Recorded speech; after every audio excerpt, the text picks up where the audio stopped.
Hey, everybody, welcome to another episode 92 of Creators Outlet, right here on the Creators Outlet YouTube channel and Outright Geekery Facebook and YouTube channel. Don't forget to, if you're on YouTube, don't forget to smash that like button. And if you're on my YouTube channel, Creators Outlet, please subscribe. We need subscribers. I need 944 subscribers before my channel is monetized. So it's going to be a long getting close. Oh yeah, you're getting close, man. Oh yeah, I'm up to 66. Like a couple weeks ago, I only had 29. Then like all of a sudden, I look and I got all these other people, and you know, so. If you're watching this on Facebook, then it means you're either watching it on one of the Creators Outlet links I shared around, or you're actually watching it on the Outright Geekery channel. If you're watching it on the Outright Geekery channel, click the like and click the follow thumb at the very top of the page. Please like, share, subscribe, and comment, so we can talk to you during the show. Yeah, we'll take questions. I'm happy to answer some questions. Yeah, good. And treat it like a Reddit Ask Me Anything, man. I'll tell you some answers. Yeah, and if you're listening to this on ageofradio.org, where the Creators Outlet podcast is available for audio downloads from episodes 40 on up. If you want to see any of the visuals that we're showing tonight, then please search Creators Outlet on YouTube. Subscribe, smash the like button, comment, and watch and share, and tell all your other pop culture, nerdy, geeky friends to, come watch the thousands of hours of seemingly entertainment on my channel. And away we go. We welcome back once again our friend Rich Davis, the creator of Cult of Dracula, now with Source Point Press. Yes, sir. Hey, man. Good to see you again. Yeah, you too, man. And that gorgeous variant cover up in poster form behind your head. Yes, I love that thing, man. Yeah, it's good to be the king, right? Yes, it is. That's Shannon Mayer's B cover for Cult of Dracula. That is actually up for FOC in Diamond's previews right now. So if there's any comic book shop owners watching out there, you've got until midnight on Monday to get your orders in for that gorgeous, gorgeous poster right behind me here. And they're order all you want. We're just doing an A and a B cover through previews. The A cover by Giulia Nemeth and the B cover by Shannon Mayer. Each one of those brilliantly talented artists is doing a cover for each issue of Cult of Dracula, and they'll all combine to make a beautiful, beautiful set once it's all finished. Yeah, so if you're a comic book shop owner, or if you shop at a local comic book shop, make sure you go to your store and ask them to put the orders in for Cult of Dracula #1 before FOC at midnight on Monday. And we always want to support our local comic shops. Absolutely, man. before we were all locked down, that was the coolest place to hang out ever. Absolutely. And, the local comic book shop market is absolutely, it's the heart of the comic book collecting hobby. It's the foundation of the industry. None of this happens without local comic book shop retailers. And I am so glad that so many of them have come together to support Cult of Dracula. This book's success is as much their success as it is mine, because really I'm here where I am today. I'm here talking to you because those early local comic book shops came behind me and supported me and turned Cult of Dracula into kind of an underground hit, which allowed it to move to a larger publisher at Source Point Press. And now we're looking at being the largest number one launch in Source Point Press history. So, and none of that happens without local comic book shops and local comic book shop fans supporting us. It wouldn't happen. We wouldn't be here. And Wolf and Tails says, "Greetings, mortals." Hey, what's up, Wolfen? How are you? This dude is a super fan of the book, man. I think he's bought every possible cover, and he has been supporting me since the very beginning. So I'm glad you logged into the podcast, man. Yes, welcome. Hopefully you'll have many quirky comments and questions even. Absolutely. So, as some people may or may not know, this book started at a different publisher. Mm-hmm. Yeah, we started at a publisher called Second Sight Studios, and we were able to do a limited release through them to a few stores across the country, and we sold quite a few issues, but it got to a point where Second Sight felt like they had taken the book as far as they possibly could. And so they were very supportive of me taking the book to a larger publisher with more resources and a larger connection. And ultimately, I was very happy to end up at Source Point Press. And, so now we are re-releasing remastered editions of issues 1 and 2. We're releasing those through Diamond. Issue 1, like I said, is up for FOC right now in previews, and issue 2 is in the current issue of Previews magazine. So they picked up those two, and then they're going to release issues 3 through 6 after that. And Source Point recently exercised their option to pick up the final 2 volumes of the Cult of Dracula saga, I guess you would say. So we're going to release Rise of Dracula in January of 2022 and Reign of Dracula in January 2023. So yeah, we've grown quite a bit since the last time I was here chatting with you. And Wolfen just said, "I am indeed casting the pods." He's going to crack me up throughout this whole thing. Well, Wolfen, make sure later on tonight you go to ageofradio.org and look for this goofy cartoon version of me under new shows. I should be in the geek listing, but for some reason they haven't put me in the geek listing. I sent him a slightly polite but angry note. Hey, how come I'm not in the geek listing? Like, get me on there. I need this. It's like, what am I? Not as geeky as you, because you have 2 podcasts and I have, wait, I do have 2 podcasts. Why am I not on the geeky part? I go, is it because I have more downloads than you in a month and a half that I've been on there? He goes, you're an ass. I go, I know. It's part of my Bostonian charm. Yep. You meet somebody, you go, "Hey, where you from?" "New York." The rivalry is real. Oh, don't you know it? But it's, and because my Bruins are like I own the team. My Bruins are #1 at the Atlantic Division right now. So All right. I'm all excited. Right. Absolutely. You have not been crowned by the King of Geeks, Rich Davis. I don't know, King Richard. That has a nice ring to it. I used to go to your fair in my younger days. I think I read a play once about a King Richard. I think they beheaded him or something. So maybe I don't want to be King Richard.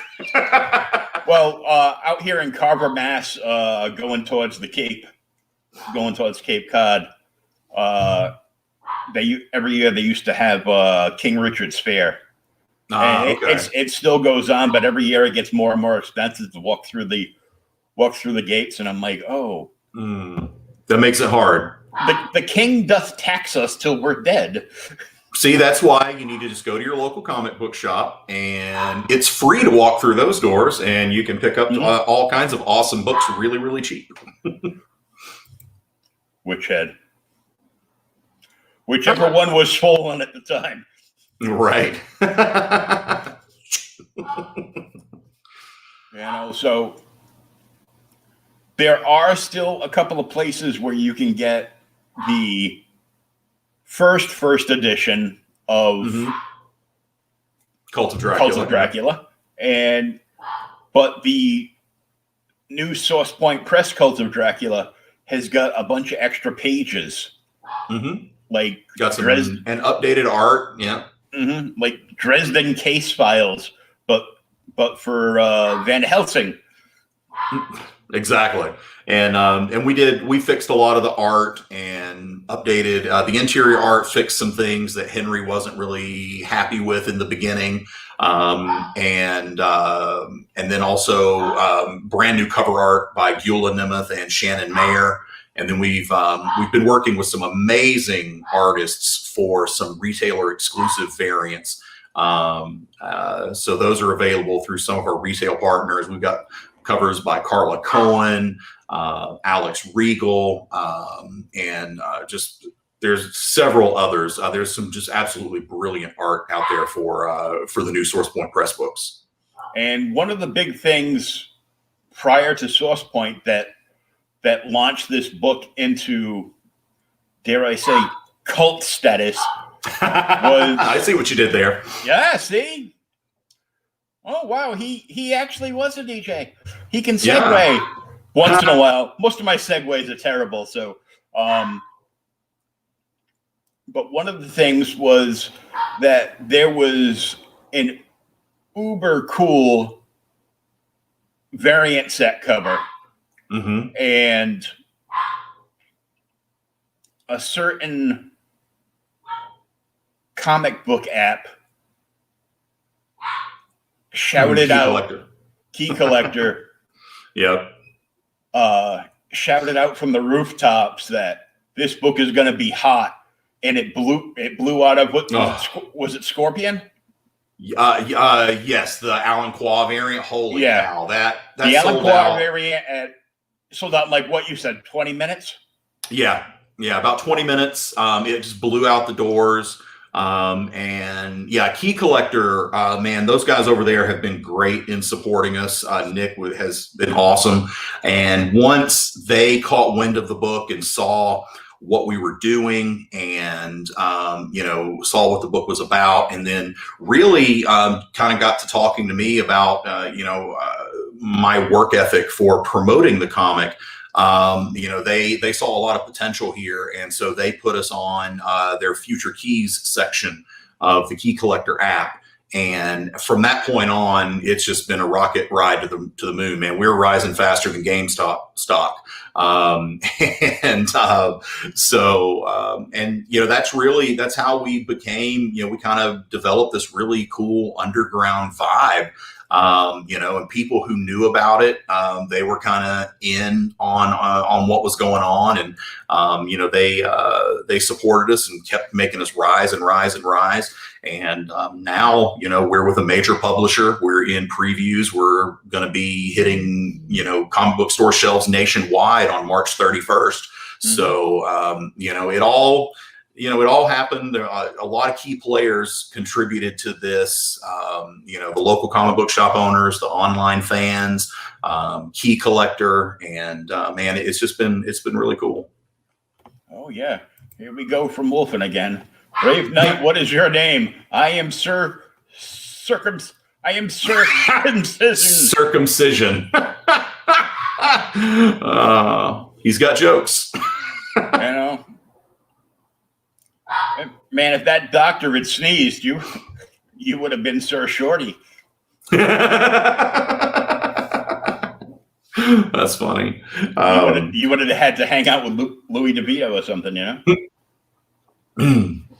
But yeah, the Alan Quah variant at Scorpion Comics. Alan's doing a series as well. He's doing all 6 covers.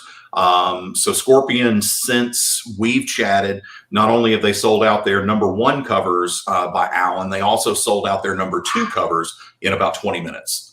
So that was pretty awesome. Shannon's cover, the Chromium and Virgin variant of that went live on the Comic Mint.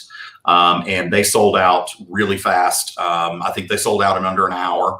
And Sin City Comics sold out of their beautiful haunting cover by Korean artist Sehun Young, sold out in about half an hour as well. So there's a lot of buzz for the variant covers of Cult of Dracula, and they just keep selling out everywhere.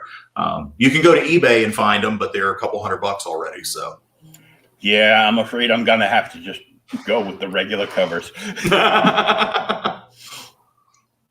But we've got a lot more variant covers coming out from retailers. One of the things we wanted to do with SourcePoint was really build strong relationships with our retail partners and do things that would help them be profitable by selling the book.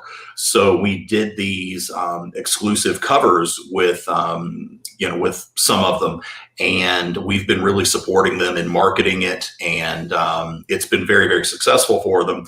And so, if the local comic book shops are successful carrying the book, then that means we're going to be more successful, and we're going to be able to keep making the books. So, again, can't say enough how grateful we are to the local comic book shop owners out there who have really, really supported Cult of Dracula throughout this whole thing. Oh, yeah. And is there a filmage production in the way, too? Actually, yes, there is. We are in development. We signed a deal with a company called Shore Pictures, producer Jerry Carita. Shore Pictures is, and the crew there, they're primarily known for their work in reality television with History Channel and Discovery Network and AMC, things like that. They're the people behind AMC's Comic Book Men, which was really awesome. And so they've also got a lesser known kind of up and coming scripted film division as well. And Jerry was very passionate about Cult of Dracula. And so we signed an agreement with them, and he is taking it and creating the development process for a film project is pretty long. It doesn't happen quickly. Oh, I know. But we've spent several months putting together what we want to do with the project, and budgets and things like that. And now we're moving kind of into the next phase where he's taking it to different networks and negotiating with the streaming services. He's got a great relationship with Netflix and Hulu and Shudder. Screenbox is another thing that he's worked with. So, I think Jerry's got the right connections and to really take this thing, and get it out there. So, and if he doesn't, well, there's been interest from a lot of other producers too. So, Hey, Wolfen says should get the studio behind Bloodshot for the movie. Yeah, be awesome. Maybe we can get Vin Diesel to star in it too. Couldn't you get somebody good? I like Vin. I still have a soft spot for him because of the Riddick movies. I love those. Yeah, those are some guilty pleasures. Yeah, they were so bad, and I'm like, my eyes are bad, so I'm like, even like years ago, where I refuse to wear glasses, and now I can't see a TV screen if I don't. Right. But I bought them because I thought the covers looked rad, and I put them in. I go, I can't see a single thing happening in this movie. Too dark. And my buddy's like, goes, he can see in the dark, and he's on a planet that's purged in the darkness. And I'm like, wait, is this movie kind of like the opposite of the Snowbird cover from Alpha Flight? Yes. I'm like, man, oh man. Ooh, burn. Though Vin is awesome. He is a D&D nerd. Yes. He gets props for that. Like, yep. I wanted to buy D&D stuff when I was a kid because it had just come out, because I'm freaking old. And there was like a tiny hobby shop across from my middle school that was carrying it, and I would go in there like every day after school and like look at the books, be like, "Can I look at this?" You again? Yo, my mom won't give me this kind of money to buy a book. She'll give me 50 cents to buy a comic, but she's not going to give me $20 to buy this. And I showed it to one day, just saw like all the demons and everything. And my mom, my whole family are, they're all pretty much, devout Christians. So it's like, no. Yeah, back when the Satanic Panic, when people thought D&D was teaching children to worship the devil and summon demons and everything, and people didn't realize it was a game. It's a game. It's fantasy. Join us. D&D on Discord is the way to go in the time of COVID. Actually, I do that when I have the time. There's a video game group. I joined one of their guilds for a D&D-ish video game, Neverwinter. Oh yeah, yes, great game. So I play Neverwinter online, and it's a great game because it is free. Yeah, if it's not free, I'm probably not going to be playing it. Saving all your money for comic books. Exactly. Unless it goes on sale for like, under $10, and it's going to be like a really good game, right. Or, even a bad Batman game. Because I bought a couple of them. Sorry that I am. So this group does D&D on Saturday nights, like from like 8 to 10. Unless there's a meeting in the guild, then they cut it short and come back. Nice. Wolfen is DM for West Marches Style Server. It's a good way to practice my writing. Very good, Absolutely. Sir. Yeah, actually, it is. Playing DMing, and it's very similar to creating a comic book and writing a comic book script. Because you've got to create worlds and you've got to create characters and encounters and things like that. So, absolutely, I can see that being very beneficial to an aspiring writer. Yeah, I can't. I won't DM. I won't even try because then I'm actually not playing the game. Right. Yeah, you're controlling the game, and I'm controlling the game, and then I have to know stuff about the game. I don't want to go that far. Half the stuff I just make, half the stuff I make up or I've memorized, or I'll just ask one of the other guys that has been playing for like 30 years and still living at home with his mother. And his mother plays too, so it's kind of funny. Family affair. I make fun of him that his mother might take it easier on him in the game if, he ever moved out of her, basement, and she laughs and then starts making fun of her own son. And that's fun for me. But, absolutely. Welcome to D&D, mother. Bleeper. There's a fair amount of that in D&D for sure.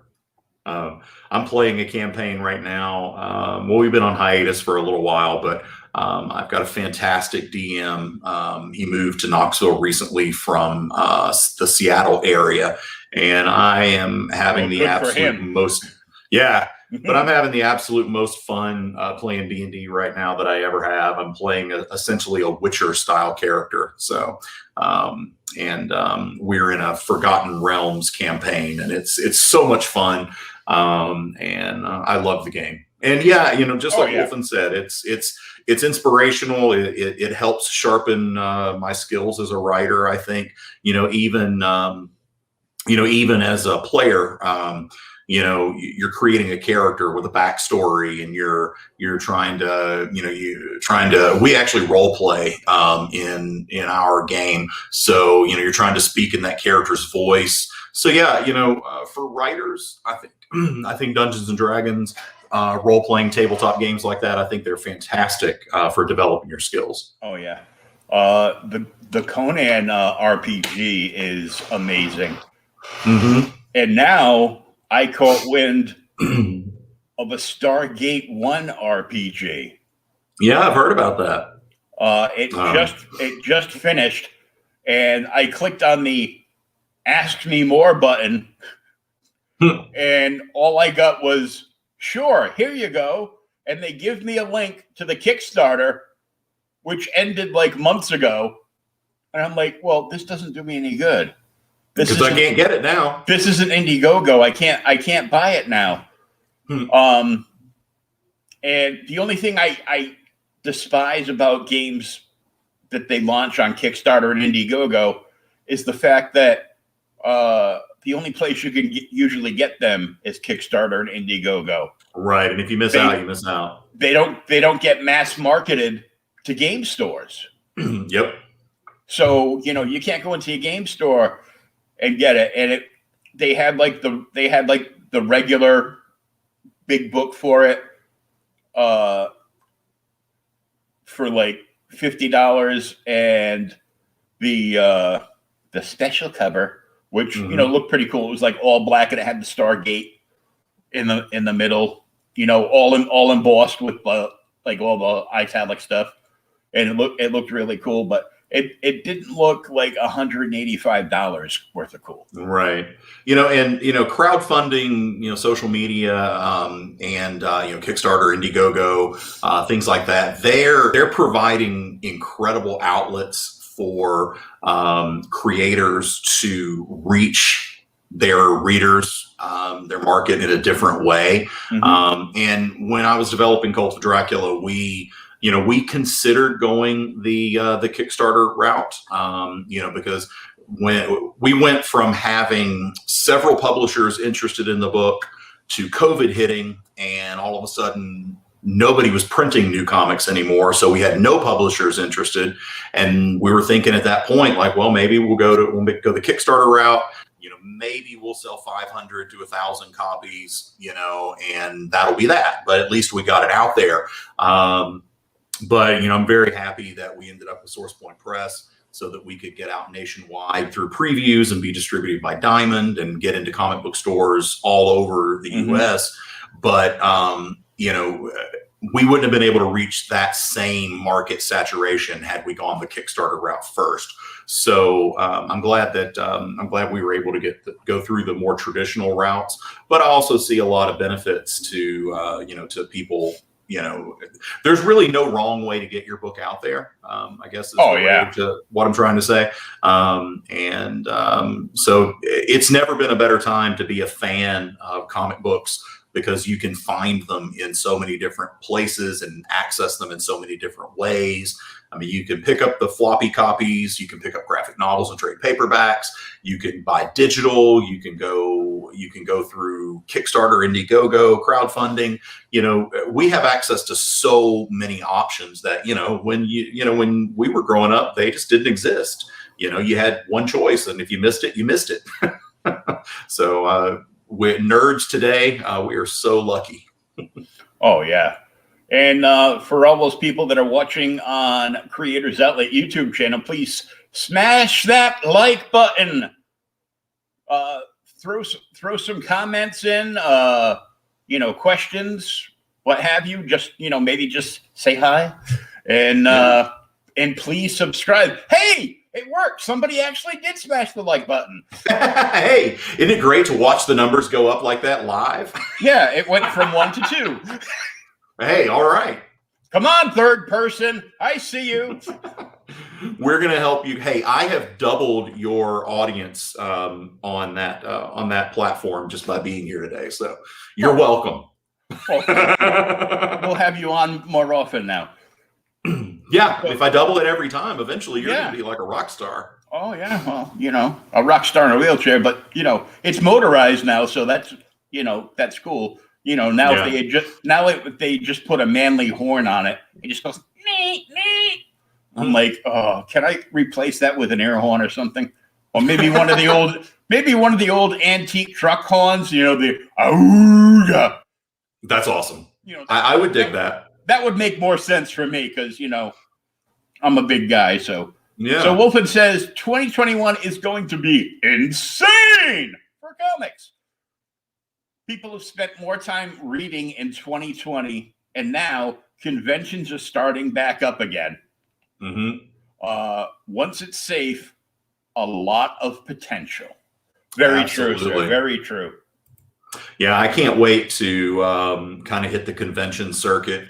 As long as things get safe and the conventions are back, I intend to hit up every one that I can to promote the book and promote, what I'm doing and promote SourcePoint. Because SourcePoint's putting out some incredible books. They're, in my opinion, the best genre publisher in the business. They focus on horror, sci-fi, fantasy, and pulp books. That's basically all they do, and they put out some just fantastic work. So I can't wait to be able. Hey, what's up, Brian Wayne? How are you, man? Hey, Brian Wayne from the Cheers to Podcast. Yeah. But I can't wait to hit up the conventions. I'm hoping maybe I'll get to be a guest at Dragon Con this year and some of the conventions that I've gone to as a fan that I just love being there. It's going to be really kind of cool to be able to be on the other side of the table. I know some of the smaller conventions have started back up again. Mm-hmm. I saw a video from Roland Mann, who's been on a few times from Silverline Comics. And they did a show in his area in Kentucky. Mm-hmm. And they did a thing about, they had like a little space between the tables, unless it was like a grouping, like he had like 2 or 3 people with him under his banner for different books. And but each table had to have like one of those big pump jars of hand sanitizer. And everybody was masked up. And it did my heart good to see absolutely nobody social distancing. Oh, that's right. Mingle with your comic friends. What's the worst you can get? Con crud? Oh, don't you wish we could go back to the days where the worst you could get was con crud? It's like, welcome to COVID. You said, what could be worse than con crud? And this. And somebody said, hold my beer. Right. Yeah. So it's going to be. Brian got some Cult of Dracula #2s in the mail yesterday. Yeah, Brian was one of the early supporters of the book. So one of the really cool things about the way SourcePoint handled the transition from our original publisher was they agreed to fulfill all of the existing orders for Cult of Dracula #2. So if you were a retailer out there who had placed an order for Cult of Dracula #2 with our previous publisher. Once the publishing rights transitioned to SourcePoint Press, SourcePoint took it, and they didn't want those retailers to get screwed. They wanted to make sure they were taken care of, and so SourcePoint printed all of those books and shipped them out to the retailers who have been supporting us from the beginning. So yeah, you can get some copies of #1 and #2 out there right now. And then the remastered editions are available for order in Diamond's Previews magazine. Issue #1's up for FOC, which ends midnight on Monday.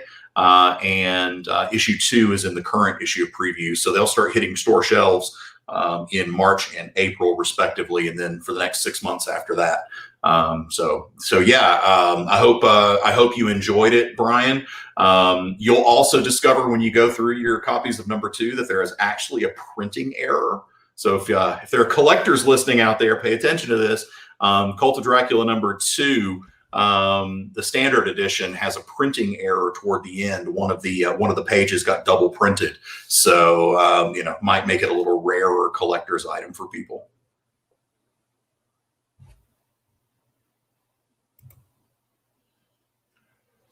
Wolf and SourcePoint Press saw they had something special. Rich is on his way to the top. Man, I sure hope so. I don't know because when. You're in the basement right now? Yeah, I mean, there's nowhere to go but up from here. Yeah, exactly.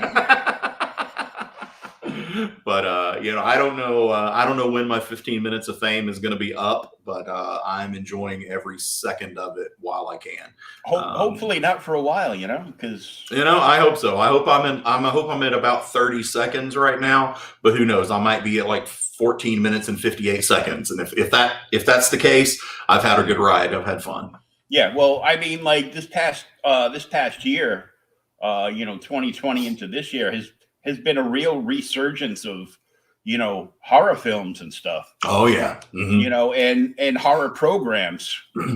I just caught and watched the first episode of Clarice. Oh, how was it? I haven't seen it yet. It was pretty good. The girl that's playing her is no Jodie Foster, but who is? Well, it's hard to follow Jodie, man. Once when I was 10, I had that Dutch boy haircut too. So other than that, no. But I mean, the production value on the show is it's great. Yeah. I'm looking forward to watching that. I'm a huge fan of the Hannibal Lecter universe. Mm-hmm. And I've seen all the films. I watched the television adaptation of Hannibal, which I thoroughly enjoyed. And I'm looking forward to checking Clarice out as soon as I get the time. But finding the time right now is difficult because, I'm spending most of my days in my office writing, and then I'm spending my evenings doing podcasts and promoting and doing everything I can to get Cult of Dracula out there. So eventually I'll be able to watch television again. So yeah, one day, 2035 or something. Yeah, maybe. Yeah. You'll be, on one of those special apps that you can catch up on TV. Right. Yeah. I mean, by that time, maybe I'll just be able to download them to my brain, and I can watch them when I'm, I can watch them while I'm writing. Yeah, maybe you can watch it off of one of those chips that the government wants to put in us.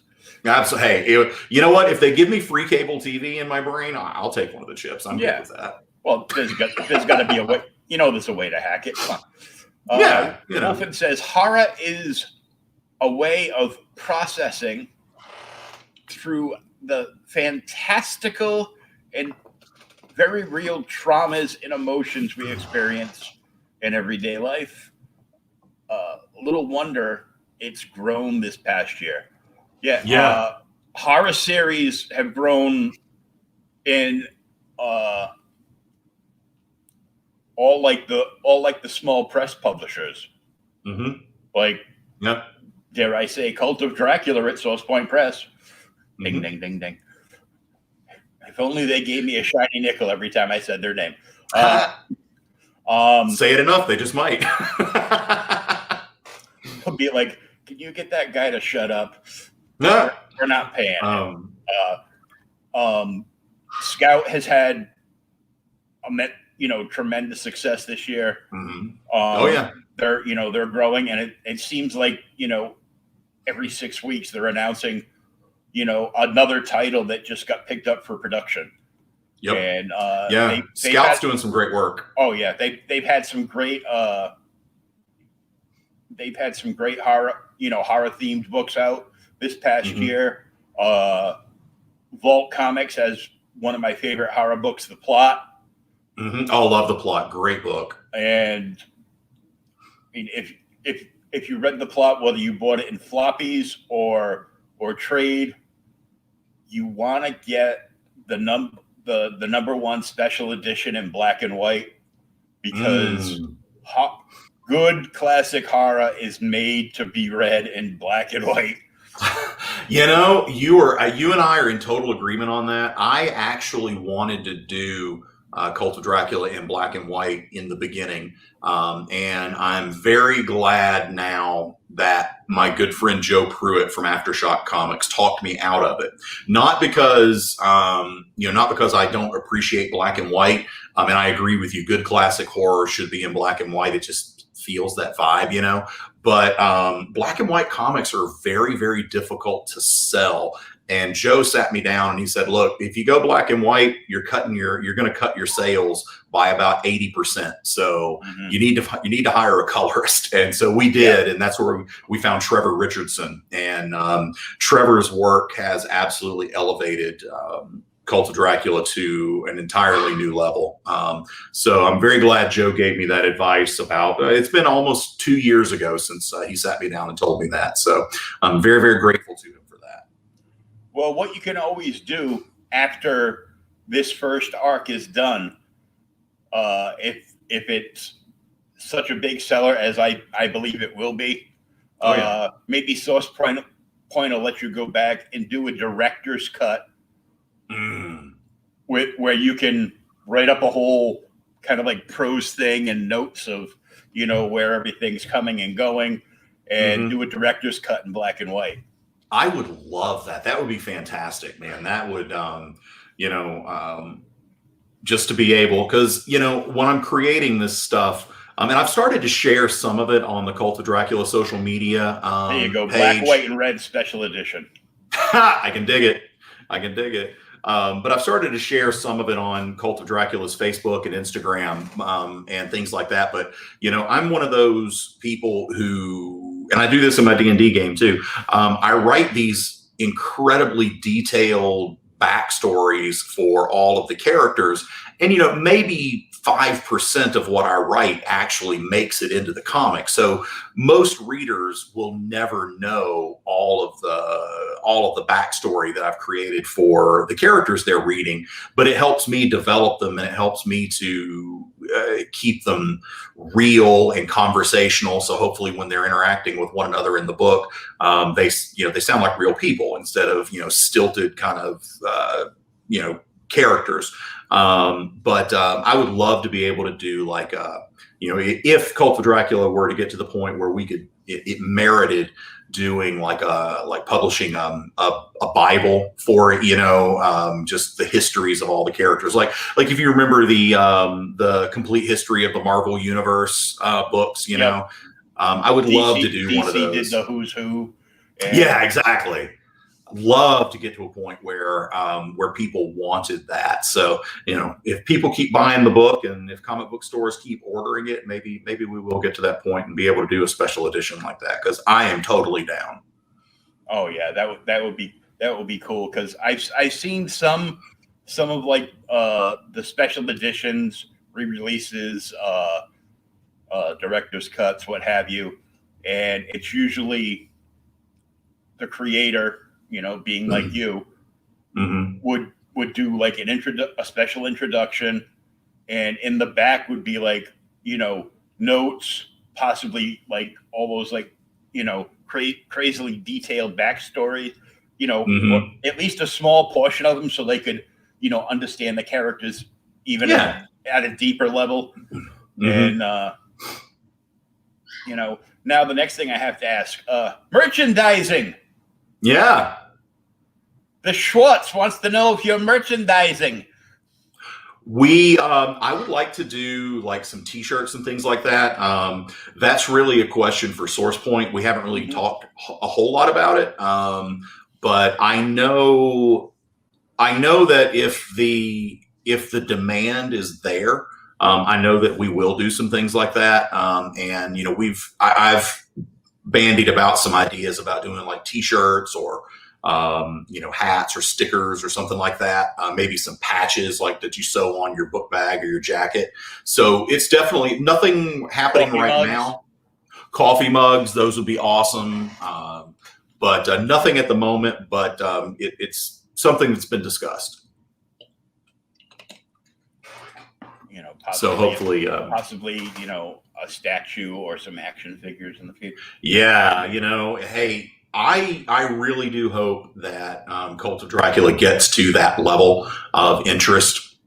Cult of Dracula face mask. We did make some of those early on. So there's probably, I think there's about 100 of those floating around out there. So you might get lucky and see one. But you know, they're the cloth face masks with the Cult of Dracula logo on them. Those were pretty cool. We made those during our early launch, our kind of underground launch, and that was really cool. But yeah, man, it to get to the point where, you know, people are asking for statues of characters that I've created, dude, that's amazing. That would blow my mind. I can't even imagine how cool that would be. Oh yeah, for sure. I actually have one of those. I don't have a COD face mask, unfortunately, but I do have one from. I backed Austin Janowski's. Yeah, Zombies Were Human Too.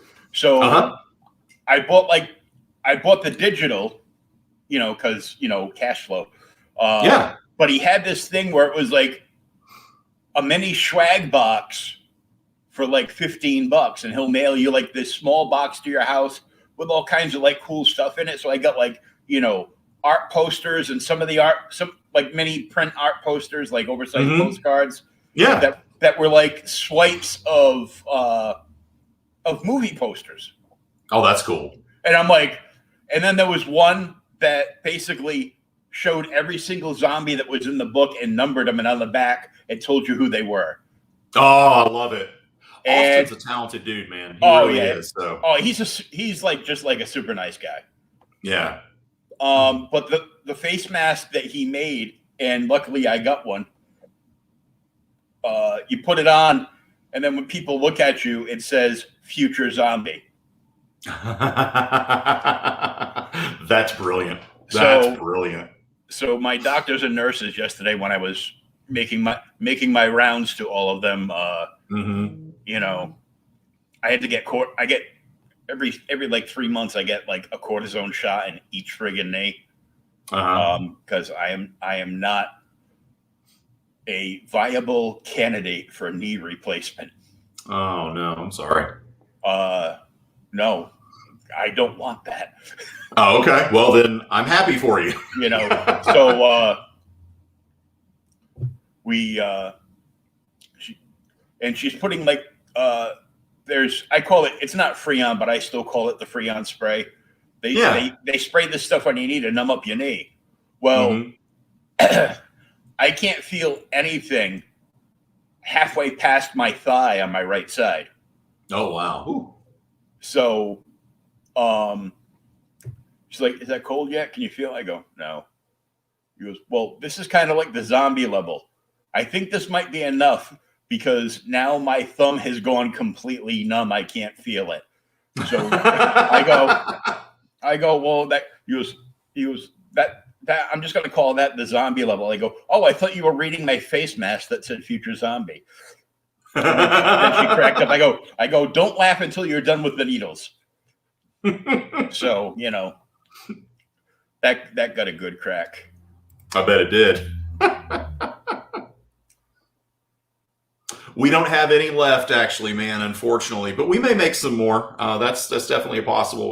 Wolfen was asking if he could order them from my comic book shop is called Nirvana Comics in Knoxville, Tennessee, and we had a lot of Cult of Dracula stuff in the beginning. But right, yeah, it's like I don't know, kind of connection with the guy who wrote it. So yeah, but maybe in the future do some more, a little different, like COD mask and put the store stamp logo in the corner. Yeah, that's something we'd love to do. Hopefully if it continues to be a success, if more people log on to previews and order it for their local comic book stores, maybe we'll be able to do things like that. I checked my main shop that I've been going to for 35 years. Doesn't veer off of anything that's usually not on FOC unless somebody looks through the catalog like a month in advance and comes in with a list. Then then he's more than happy to order it. But I have a secondary shop that I used to go and I used to buy wall books off them. And visit them. I became friendly with one of the owners. It's like 3 owners. They're all like wicked nice guys. And they got like a cool little store, and they're always buying collections. So their wall books are tremendous. Like the last good section of wall books that I bought before my coma were pretty much all from him. Nice. If I get the SFG logo, I could use the vinyl cutter to make my own. There you go. Yeah. Well, nobody's stopping you, but I think Rich might need to get a couple of free swag ones for the employees of the shop. Right. If you're gonna make them, send me at least 2. But yeah, the thing you brought up about the store that doesn't order anything that's not on FOC, it's amazing how many comic book stores out there don't order it unless it's on FOC. And so that was a really big deal. Cult of Dracula is the first book, I believe I'm saying this correctly, it's the first comic from Source Point Press to ever be included in FOC. So the sales number are, so tremendous that Diamond felt like, hey, we need to give people a little more time to order this comic. So they put it on FOC, and so it's on there. Issue number 1's on FOC until Monday at midnight. So it's a really big deal. So hopefully that your main comic book shop will see it on there and pick up a couple copies. Yeah, because they've got a couple. Horror stuff sells pretty good, and there's a big hole in the horror market because no more Walking Dead. Except for those completists that are like, but it's in color now. Got to have that too. It's like you can go to the dollar store and get some crayons and put it in color yourself. It's hard though. It's really hard. Oh yeah, it is. Oh, tremendously hard. But I go, well, not if you buy like that big oversized #1 issue that was made for coloring. Oh yeah, now the Walking Dead coloring books, I love those. Those are amazing. Is a collected edition planned? I'm an omnibus buyer. Yeah, absolutely. I was just talking with Source Point about that the other day, actually. So we're going to release Cult of Dracula 1 through 6 in trade paperback sometime later this year. And then once we'll do that with Rise of Dracula and Reign of Dracula as well. And then when the entire series is finished, we do plan to release an omnibus edition of all 3 volumes. Because the way Cult of Dracula is written, it's always been written to be kind of inspired by the Hammer films, to be kind of a 3-part saga. The first volume is called Cult of Dracula, the second volume is called Rise of Dracula, and the third volume is called Reign of Dracula. And you can read just one, but you get the full story if you read all 3, because it takes you through the characters, I can't tell you which characters specifically, but the characters that you follow through all three, it takes you through an entire saga of their lives. So, Cult of Dracula is a very small, intimate, kind of Tobe Hooper style story, very Texas Chainsaw Massacre, focusing on this small group of people. Rise of Dracula is, it jumps 10 years into the future after the end of Cult of Dracula. And it becomes more of a John Carpenter style world. And then once that one's over, we're going to jump another 10 years into the future for Reign of Dracula, and it becomes a kind of a Mad Max style world. So there's a lot of reason to to stay with the story through from beginning to end, and we'll definitely be getting those collected editions out to readers soon. Now, with the trades that will be coming out for each volume, would any of those possibly be in hardcover, or are they all going to be soft? That I don't know. I'll have to discuss that. That's a discussion I'm sure we'll have with the folks from Source Point, between now and then. I think the plan right now is to go soft cover, and then maybe do a hardcover omnibus edition. But I'm sure if the demand is there, I'm sure they would do hardcover editions as well. So this is one of those things probably between now and the release of issue 6 in August, for people to start, sending messages to the social media page on Facebook or Instagram or Twitter, contact Source Point, let them know, like, hey, I'd love to see a hardcover edition of Cult of Dracula. Because we're definitely here to make those things happen. We want to give readers and collectors what they want, because we can't do this without them. Oh, most definitely. And I'm just playing around with something because I want to be able to. I want to share something. Okay. I'm goofy like that. See, because we can see the B cover behind you. But we also want to share and look at the tremendous A cover. Oh yeah. Oh yes. There it is. Oh, this is Giulia Nemeth. He's a Hungarian artist, brilliantly talented. People might recognize him from his work on Criminal Macabre, and we had the idea to do a series of very 60s, 70s horror inspired covers. And this was the first one.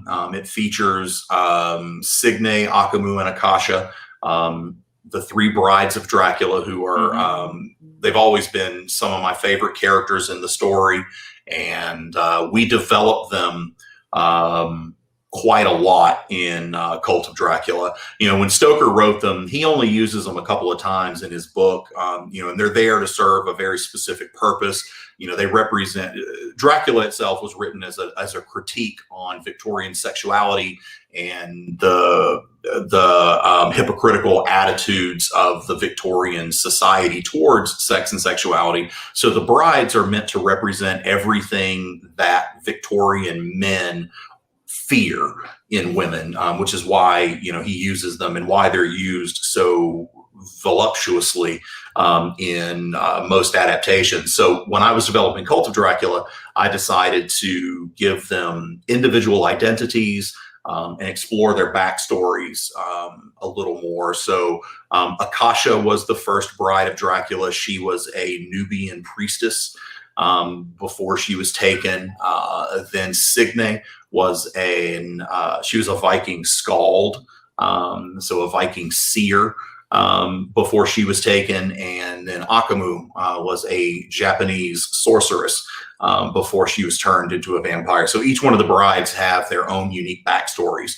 And we might actually end up doing a couple of one-shots, one for each of the brides, if there's demand for it, because I think they're fascinating characters. That would rock.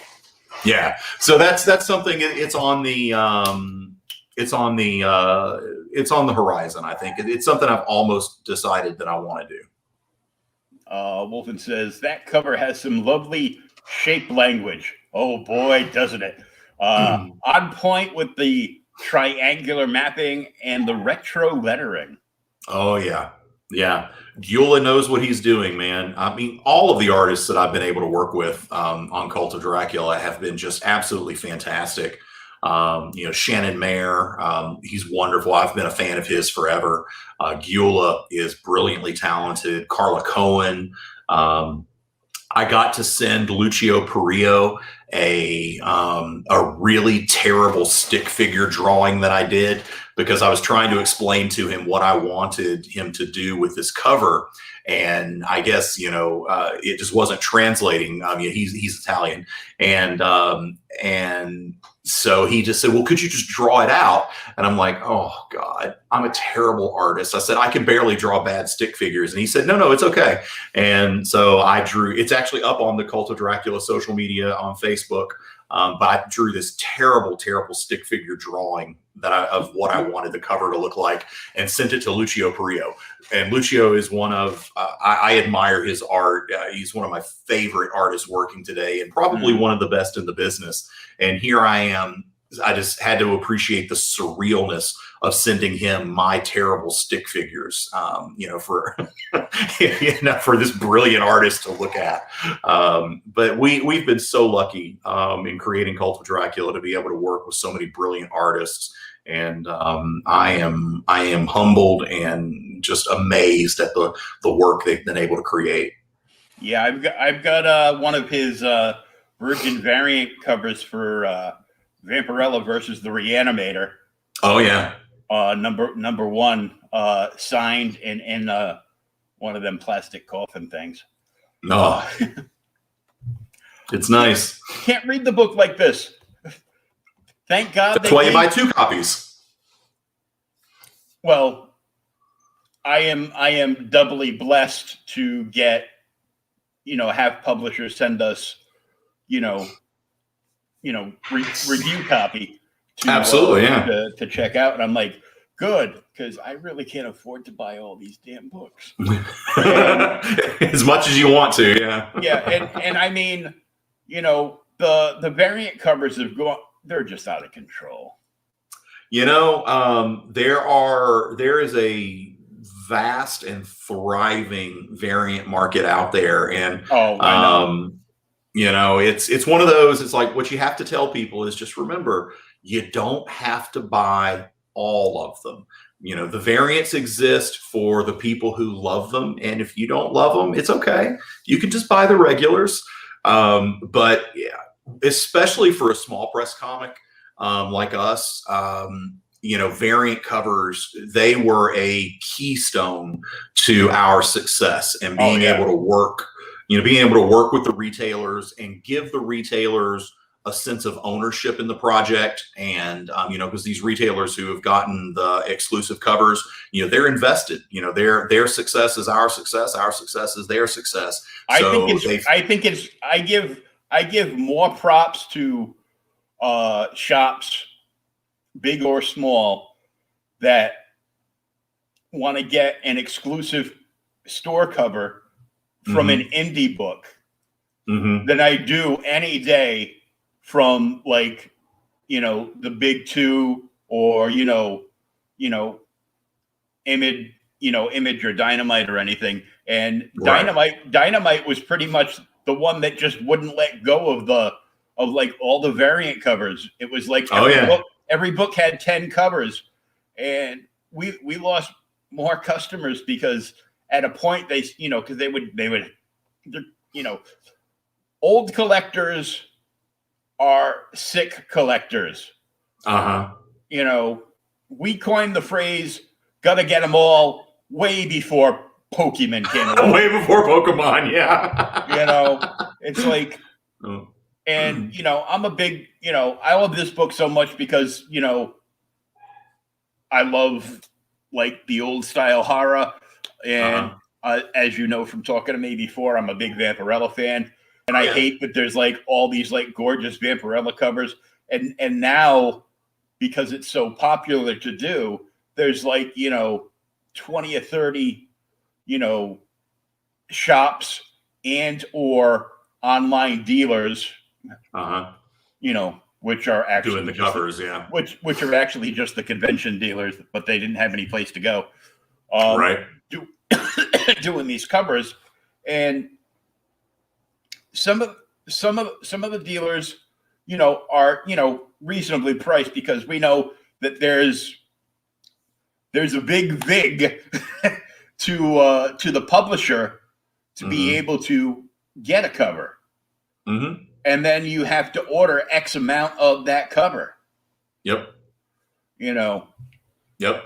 And it's definitely become a new revenue stream, because one thing I've learned, I've been lucky in my lifetime. I have been at all three positions of comic book fandom. I've been a reader, I've been a retailer, and I have also been now a creator. So I get to see it from all three angles.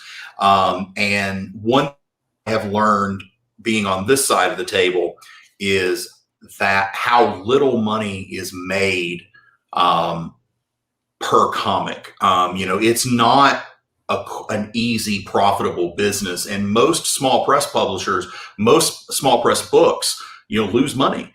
Because when you take in, the costs that it requires to pay an artist, a penciler, an inker, a colorist, a letterer, and an editor, and all those things, it's very, very expensive. Comic book fans don't like it when you put a lot of ads in your book. So, you lose that revenue stream.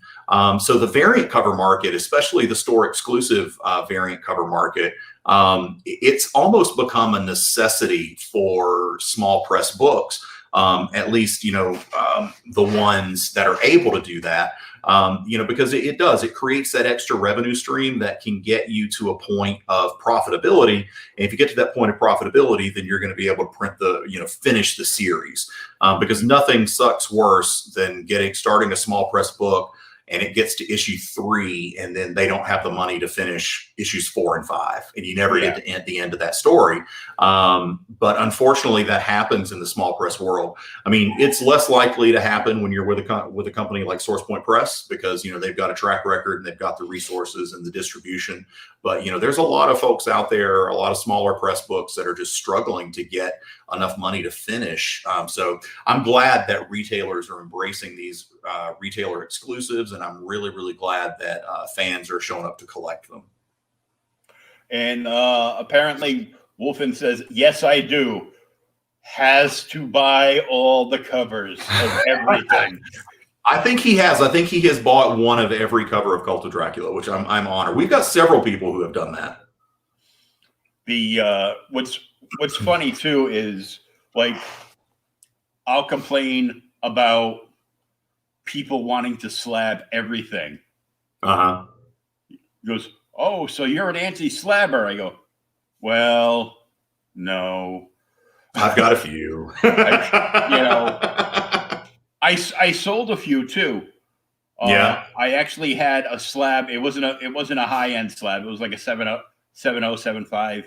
The first appearance of Hardcore back in Valiant in the 90s. Oh yeah.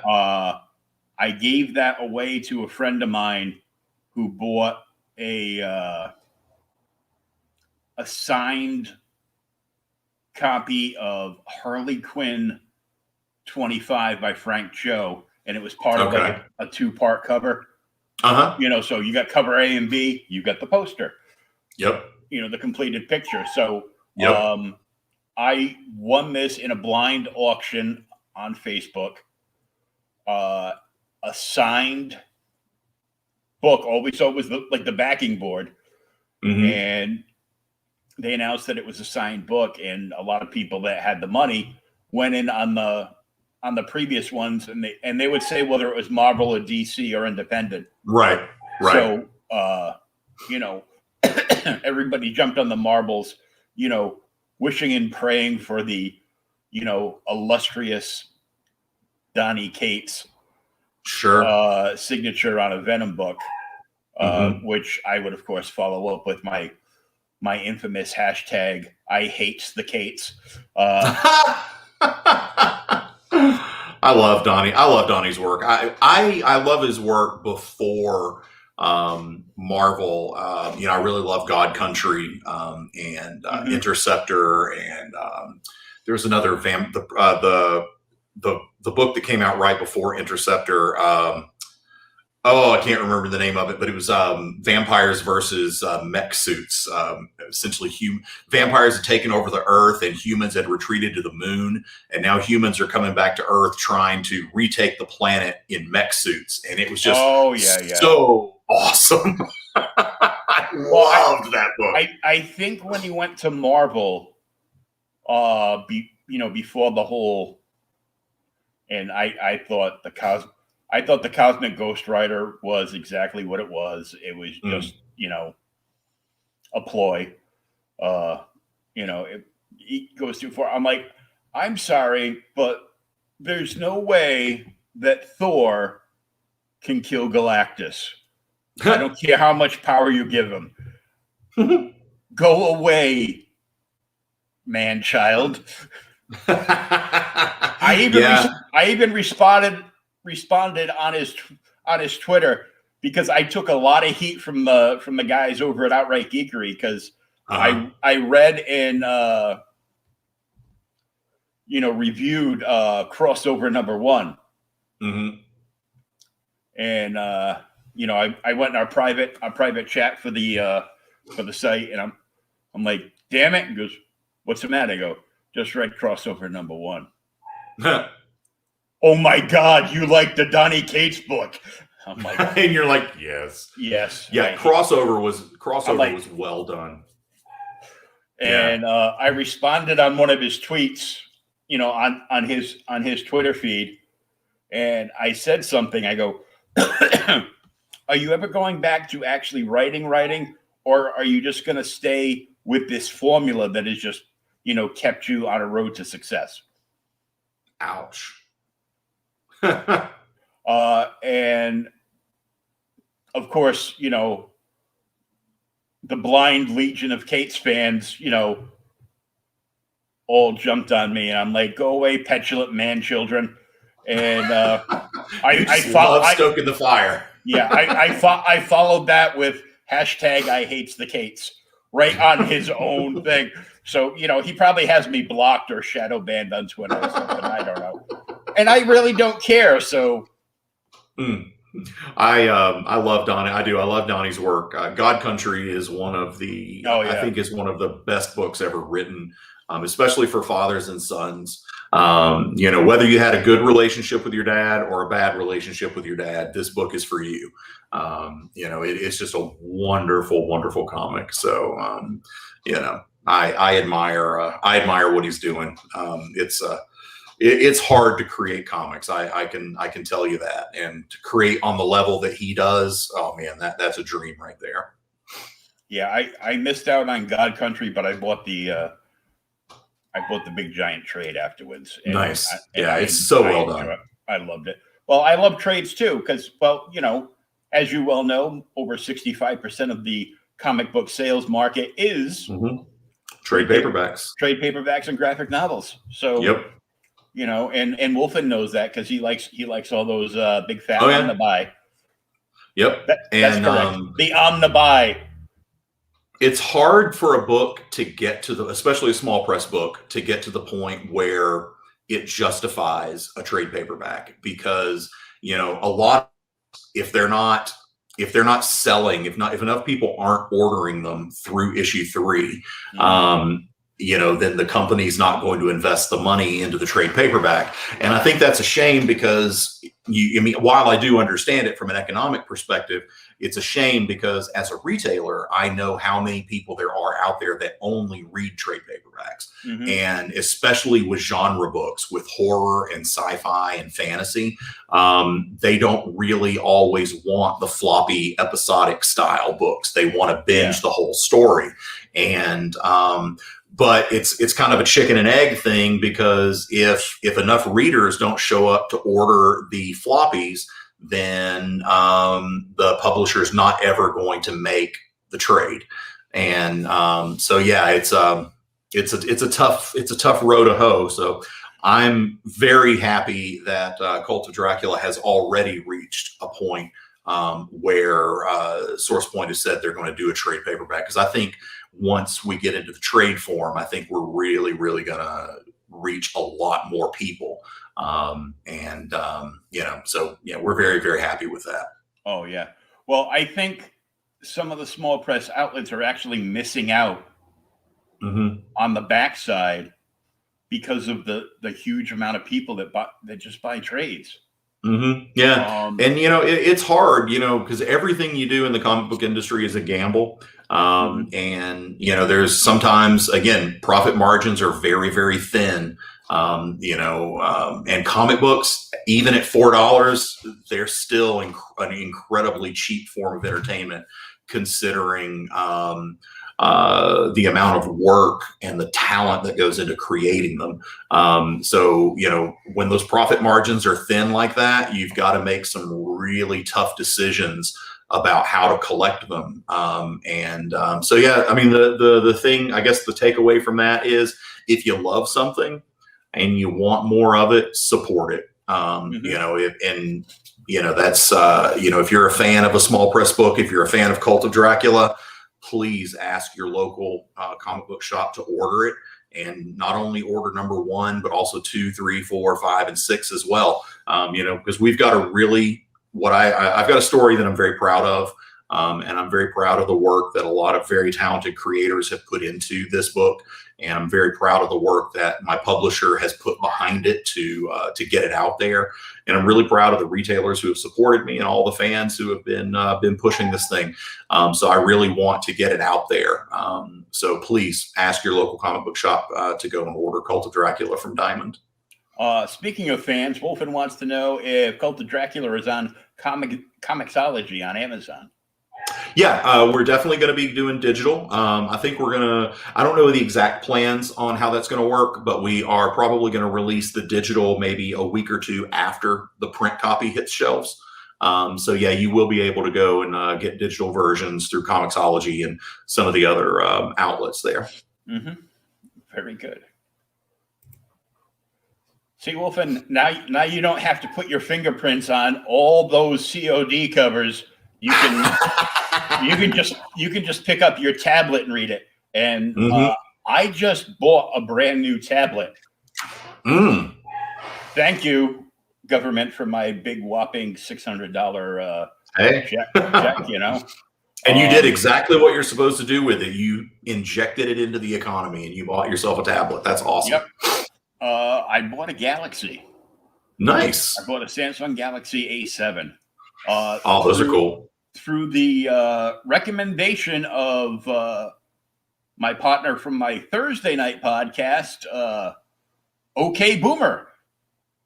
I got to check that. I didn't know you did that one. I've got to check that podcast out now. Yeah,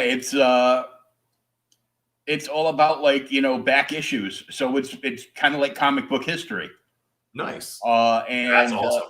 And last night, the week before, I chose to do the first appearance of one of my favorite indie characters from my childhood, which was Hunter Rose.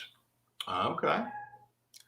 And of course, it was too short a notice, but apparently Matt Wagner is open to coming on a podcast sometime, which would excite the hell out of me. But he actually shared out the my YouTube link for the show, and I'm like, oh, that is just awesome. Thank you, sir. That's super rad, man. Congratulations. That's awesome. And he even I'll show off this really quick, just because you'll get a kick out of this, because you need a COD version of one of these. Okay. If I still have his email on here, I think I do, because I saved it. Might be way down the bottom. Where are you, Matt?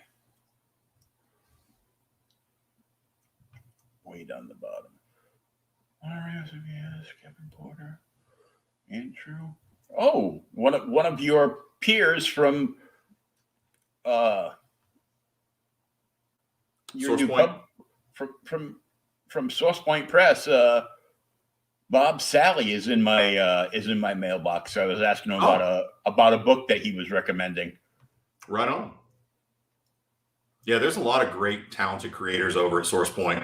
And, if you're a fan of genre books, horror, sci-fi, pulp, fantasy, you need to check them out. They've got some really, really cool stuff. Frank Gogel's No Heroin, Dead End Kids, The Suburban Job is out right now. Oh my God, that's so good. Oh, I have loved Dead End Kids since the very first volume, and now The Suburban Job is just fantastic. And No Heroin was one of my favorite books of the year. Garrett Gunn's got a book out called Warcorns that's really, really cool. Source Point's got a book coming out in a couple of months called Darling. That's going to be just a fantastical hit. I'm actually a little worried that it might knock me off of my perch as their number one, best-selling number one of all time, because Darling looks just fantastic. They've just got there's a new fantasy book out called Claim that's really good, and they've got the Gloomhaven books as well. So yeah, man, there's some really, really cool books coming out from Source Point. They've always got good stuff, and I've known Bob, as an online stalker for a while, and I got to meet him back in November of 2019 when I covered the Rhode Island Comic Con. Bob and another gentleman from Source Point was there, showing off their wares, and I was just talking to him about stuff he had coming up, and various super awesome various books, and was showing off the trades, and my daughter's mother's oldest son accompanied me on that Sunday, and he was very interested in that stuff. Of course, he didn't bring any money with him, but he was very interested, and I go, he goes, do you really know these guys? I go, yeah. Well, from the internet, I know them, but I know them now because, yeah, we met in person. So it's like, now we know each other. Yeah, I love that. And that's one of the things I miss about conventions is the opportunity it gives you to, interact with comics creators, because this is one of those industries where the people that make the stuff are very, very accessible to their fans, and I learned that as a fan, and also when I was, out there trying to get interest in getting Cult of Dracula published, I was amazed at how accessible, people that I loved and admired in the industry were. They were super willing to talk, they were super willing to share, and super willing to help. So this is an amazing industry and community to be a part of.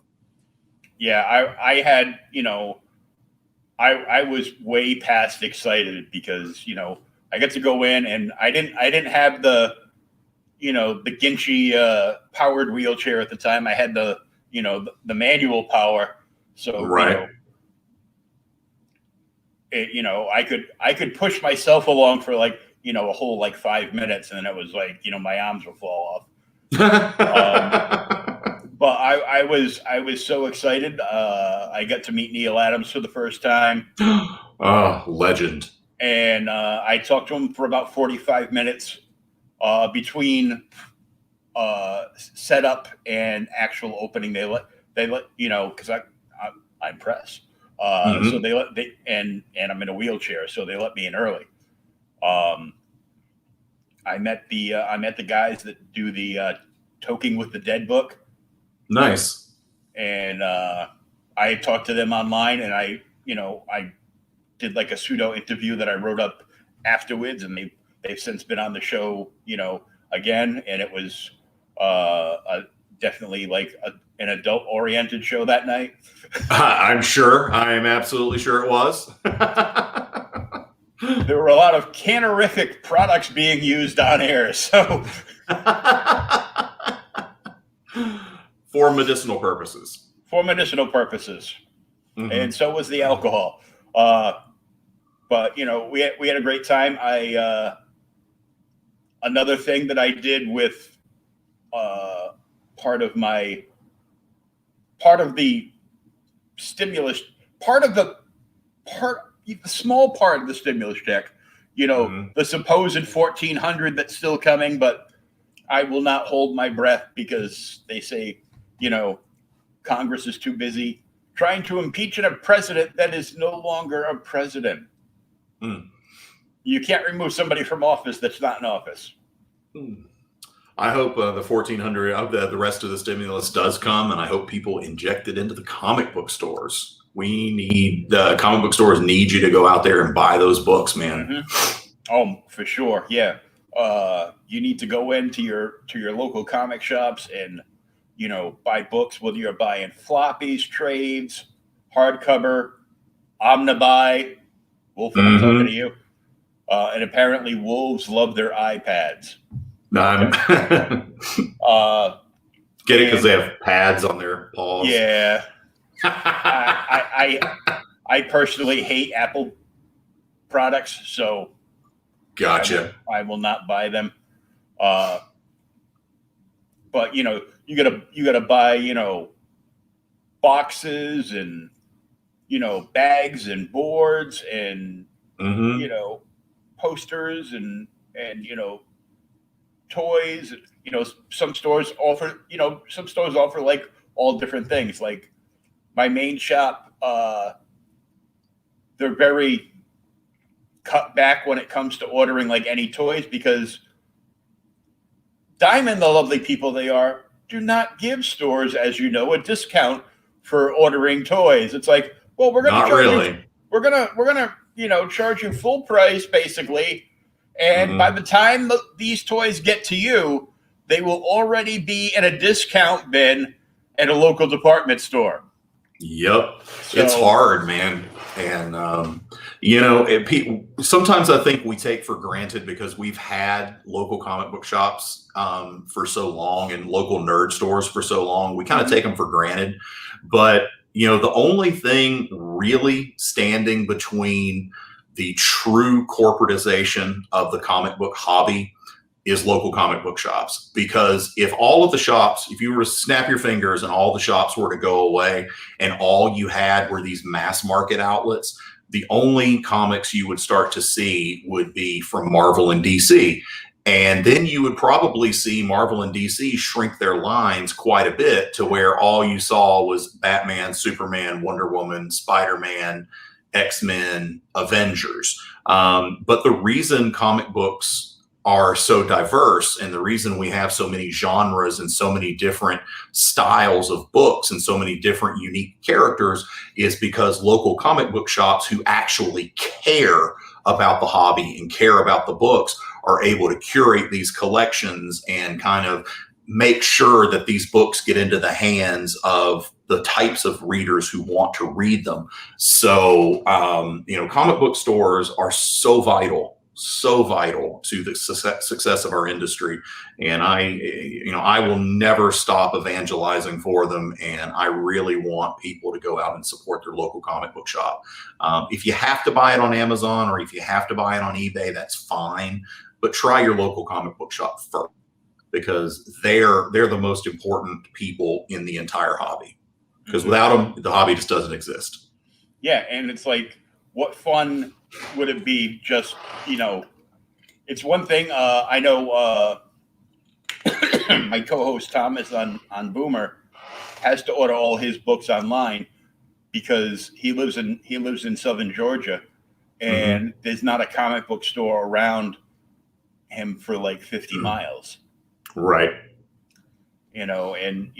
With a full-time job, a wife and a house full of teenage children, right. He cannot afford to, drive his car 50 miles, once a month to go pick up his, pick up his book. So, he pre-orders everything. So, he goes through DCBS and pre-orders everything. So, he gets a great deal on it, but he's basically buying at, he's basically his own little comic shop, because in a way, yeah. because, well, he's going to do the same thing that you have to do at your shop. You have to order books 3 months in advance. Yep. And then you have to wait for them to show up at your door. Yep. Yep. So exactly. He's doing the same thing. I go, oh no, I am not a fan of the pre-order market. I like to buy my stuff and get it. Right. Yeah. It's hard to wait. So the next thing I have to ask you, because I always plug these guys because they're awesome. Okay. Have you made contact with any of the shops that are super supportive of basically indie comics? Yes, we've been in contact. One of the reasons we were able to get to where we are is because I personally started calling. I set out a mission to call every single comic book shop in the country, and I actually found out, wow, that's way too much for one person to do. So I hired 3 people full time to come in and call every comic book shop in the country. And so we did everything we could to contact every shop we could find. Unfortunately, there's not a directory that tells you every comic book shop in the country. So we just had to rely on Google and Facebook to find these stores. But we called literally 1,500, close to 2,000 stores to talk about Cult of Dracula. And we were able to build a lot of really cool relationships. But if you have a store out there that you recommend, I would be glad to call them and chat with them about the book, and love to talk to them. So I'm going to mention a couple of stores and a network of stores, of shops. First, I'm going to mention the Collective in Middle Florida there. Yeah, I believe we've spoken to them. I believe they are carrying Cult of Dracula. And the Comic Book Madness, the site that Pops runs. Danny Morales is an employee, I call him a high functioning employee of the Collective. Okay. And he was the one that went on a tangent when Diamond shut down and there were no comic shipping, and he went out and with the blessing of the owner, told him what he wanted to do, and he goes, we got to get books on the shelf. He goes, we're going to stay open during this whole thing. We got to get books on the shelf for people to buy. They come in and they say the same thing time after time. They're not going to buy anything. They're not going to come back. Yeah. He goes, I want to hit up the indie market, like on Indiegogo and Kickstarter and like other, independent small press and everything else. Hold on. And it was a grand hit. And Danny and the other members of the Collective, they spend so much time there, even when they're not working. They, they'll spend time there, socializing and, of course, buying their own comics and getting caught up in conversations with, all their customers on the way out the door. Sure. And, but they know their customers enough. So if they can point out like a new indie book, you like horror, check out Cult of Dracula. You like this, check out that, blah, blah, blah. So they would recommend stuff. And they started with they had a small section that was nothing but indie comics. Plus they would feature an indie comic and it would get prestige lining at the front of the store at the counter. Nice. Right.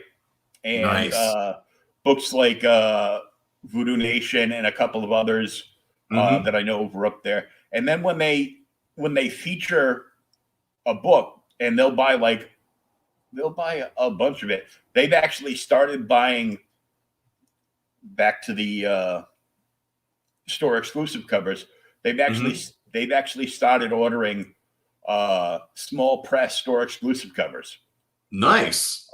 They ordered a store exclusive that Brian Silverbacks did the cover for of The Shit Show from Scout Comics. No, that's a cool book. I like that book. And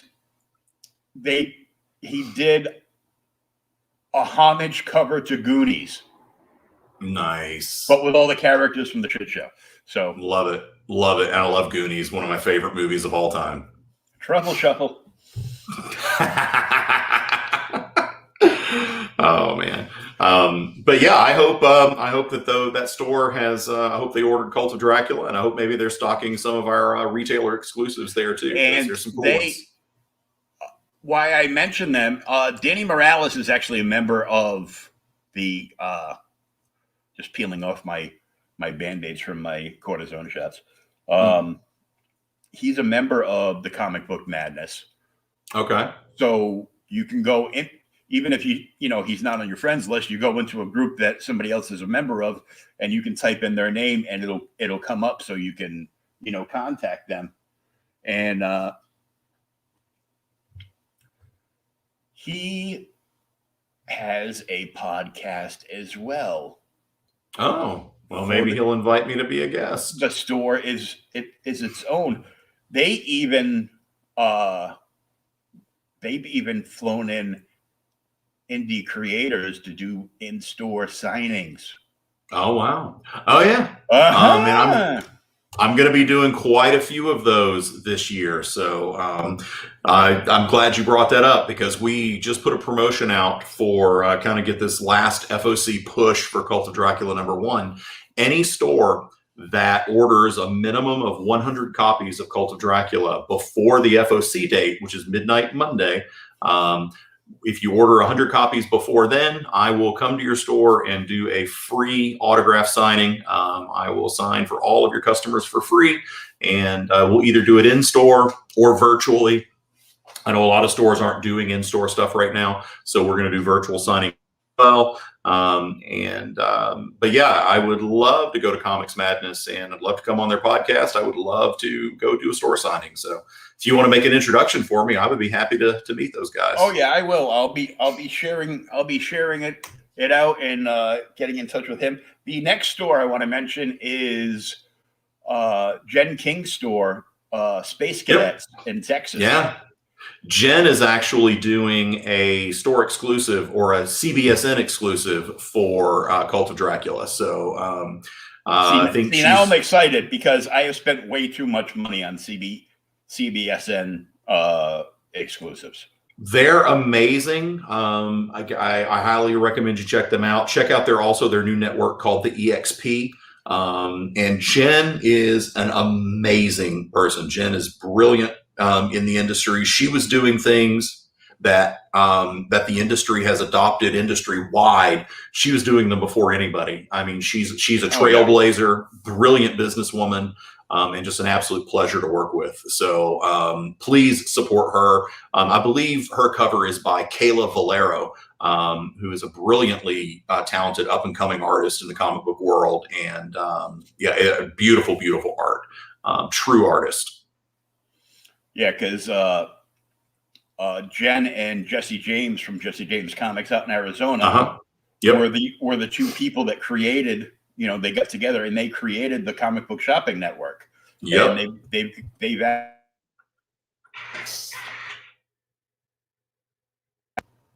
I backed up in my chair, so StreamYard said, "Oh, he's leaving. His mic." Huh?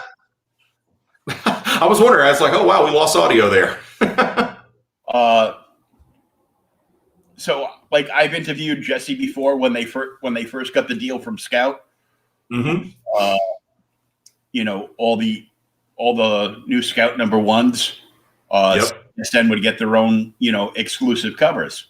Mm-hmm. So of course I bought exclusive covers to Phantom Starkiller. Nice. Because I'm Great like, book. I go, you made a book out of like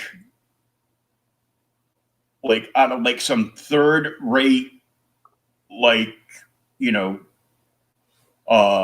Big Lots toy from China. Yep. And you're like, yeah, see that toy from like 1962 that nobody's ever done anything with? Yeah, write a story about that. Okay. And it blew my hell up. It was crazy. So I've got a bunch of those. And the weird thing that publisher does is all of their like all their number ones, none of the Mhm. number ones are a first appearance of that character. Right. They have super limited runs of ash cans, Yep. and their ash cans are their first appearance in the first story featuring that character. Yep. It's a short 8-page story, and then there's some other stuff in that ash can. And then you get like the number ones. And the coolest variant that I saw for that book that I, after I complain about variants, that I wanted, but it was, because it became popular, all of a sudden it went from, the MSRP to, ta-da! And I was like, yeah, I don't want it that bad. Maybe I'll just print a picture out from the internet of it and just put it in a frame and hang it on the wall. There you go. They did because it's an older character, they did a VHS. Oh yeah. Cover. Yeah, it was super cool. I loved that cover. It was really nice, and it blew up. But the other thing that they also do, which I found out from Brian Wayne on one of his Cheers to Comics unboxings, was that they have now done, and I can't remember what they're calling it. They're doing series where they release the number one in floppy, and it's got they've got like titles, like different like branding titles. Basically imprints on top of imprints. Right, sure. And one of the ones is basically a binger. They give you the number one in floppy, and then the rest of that story comes out in a trade. Yep. That's pretty cool. So if it's like 6 issues, you buy the first one in the floppy, and then the other 5 are released in a trade paperback. That's pretty cool. Yeah, Scout is they're another one of those publishers like SourcePoint that they're innovating, they're trying new things, and you've got to. I mean, this is not 1984 anymore. The comic book industry is not the same as it was. You've got to change, you've got to adapt. If you don't, you're probably not going to be around very long. People consume things differently now, and you've got to be innovating and trying to do things the way your customers want to consume them, because you can't force people to consume things the way you want them to anymore. That world is long gone, and it's never coming back. Oh yeah, I know. Sadly, God, I miss the 80s.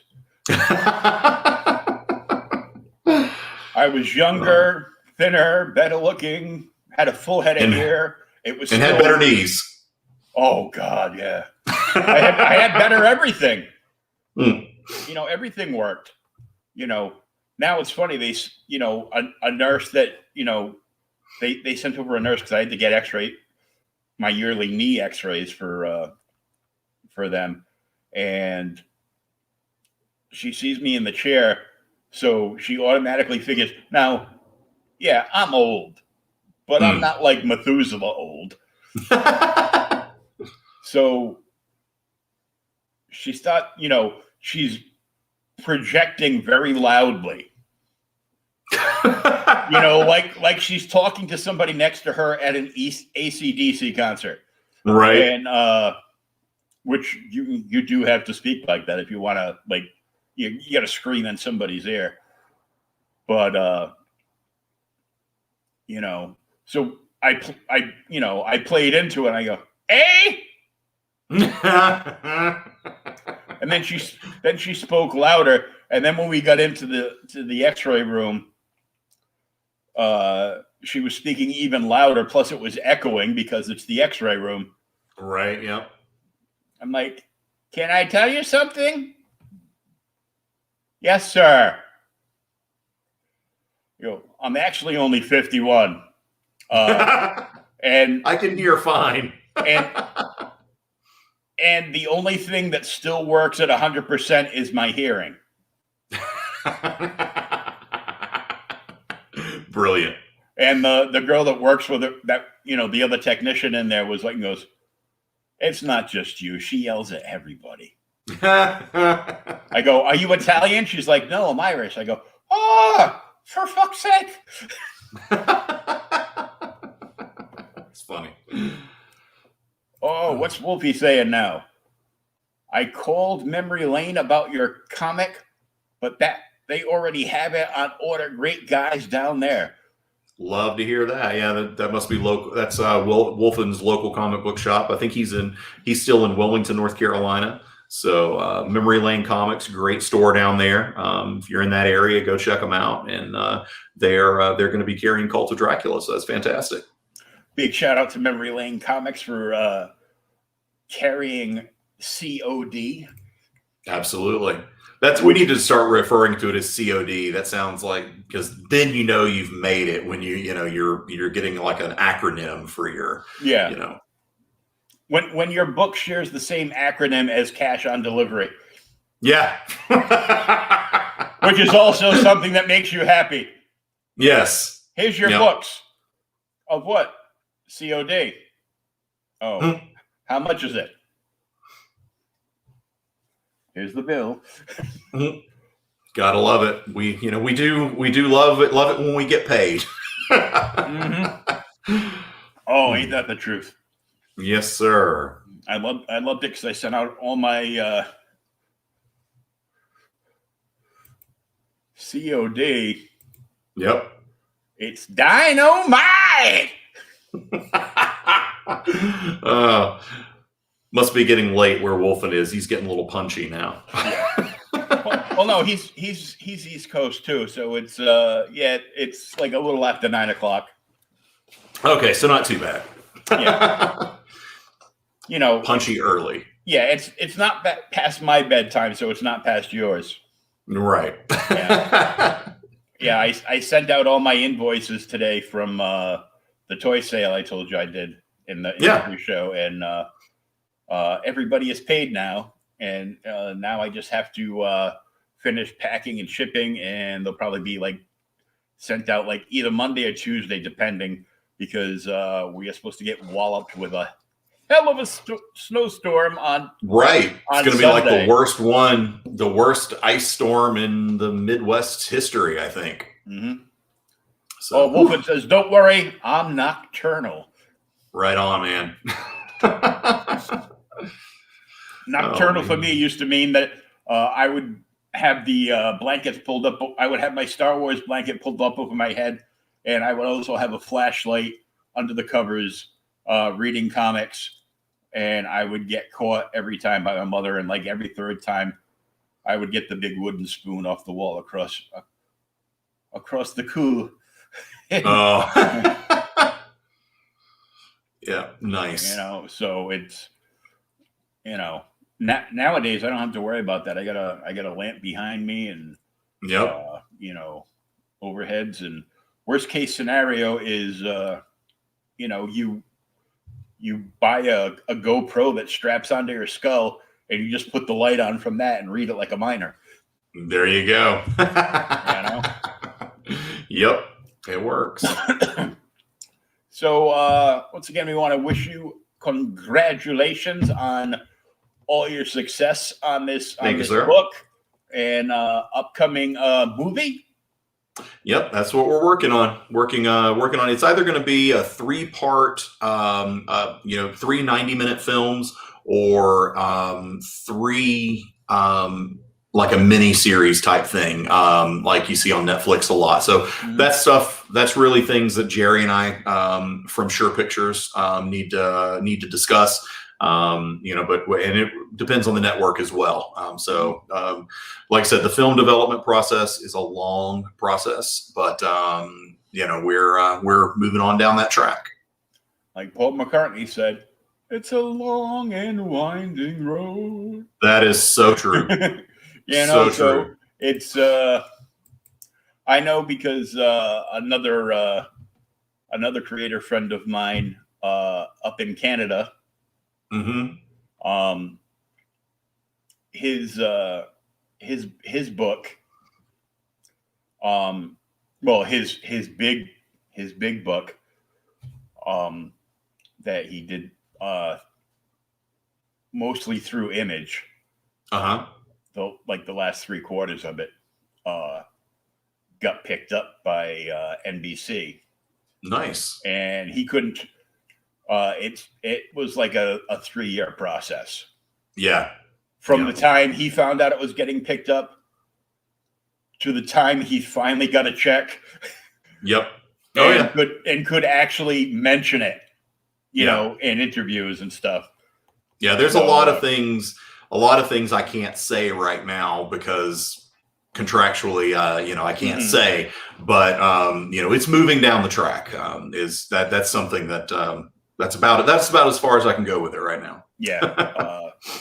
The other guy is Andy Belanger.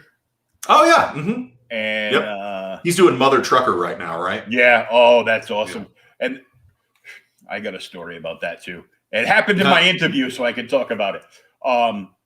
But his series that was picked up for development was Southern Cross.